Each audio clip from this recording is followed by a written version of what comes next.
Polavaram MLA Chirri Balaraju కారుపై దాడి ఘటనలో ఊహించని ట్విస్ట్ చోటు చేసుకుంది. ఎమ్మెల్యే కారుపై సోమవారం రాత్రి బర్రింకలపాడు కూడలి దగ్గర దాడిపై అసలు నిజాన్ని బయటపెట్టారు పోలీసులు. అది రాయి దాడి కాదని విచారణలో తేలిందన్నారు. ఎమ్మెల్యే నివాసం దగ్గర జరిగిన చిన్న తప్పుతో దాడి జరిగినట్లు భావించారని డీఎస్పీ తెలిపారు. దాడి జరిగిందనే ఫిర్యాదుతో క్లూస్ టీమ్, డాగ్ స్క్వాడ్ ను పిలిపించారు. ఎమ్మెల్యే ఇంటి దగ్గర జరిగిన విషయాలన్నీ అక్కడ పనిచేసిన కూలీలు బయటపెట్టారు. దాడిలో నేను లేని కారులో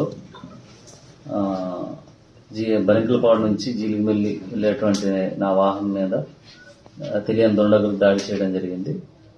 దీనిపై ఎవరు కూడా ఎలాంటి భయభ్రాంతులకు గురి కావద్దు. నేను సేఫ్గానే ఉన్నాను. అలాగే ఈ దాడి చేసినటువంటి వారిపై తప్పకుండా ఎంక్వైరీ చేసి చర్యలు తీసుకోవడం జరుగుతుంది. కనుక నియోజకవర్గంలో ఉన్నటువంటి కార్యకర్తలు, నాయకులు ఎవరు కూడా భయభ్రాంతులకు గురి కావద్దు.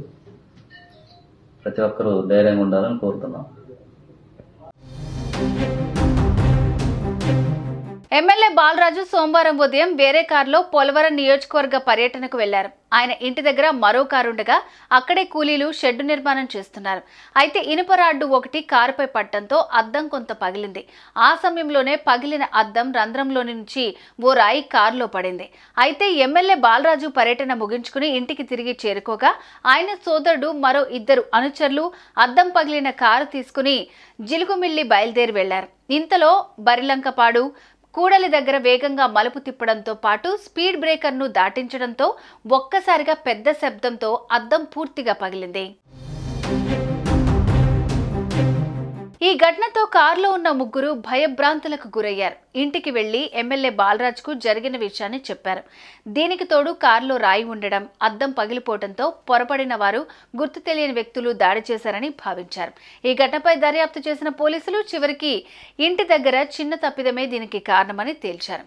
తాను 10 ఏళ్లుగా ప్రజల్లో తిరుగుతూ సేవ చేస్తున్నానని, తనపై ఎటువంటి దాడి జరగలేదని ఎమ్మెల్యే బాలరాజు అన్నారు. తమకు శత్రువులెవరూ లేరని, నియోజకవర్గ ప్రజల ఆదరాభిమానాలే ఉన్నాయని అన్నారు. చిన్నపాటి పొరపాటు వల్లే ఇదంతా జరిగిందన్నారు. దీంతో జన సైనికులు కూడా ఊపిరి పీల్చుకున్నారు.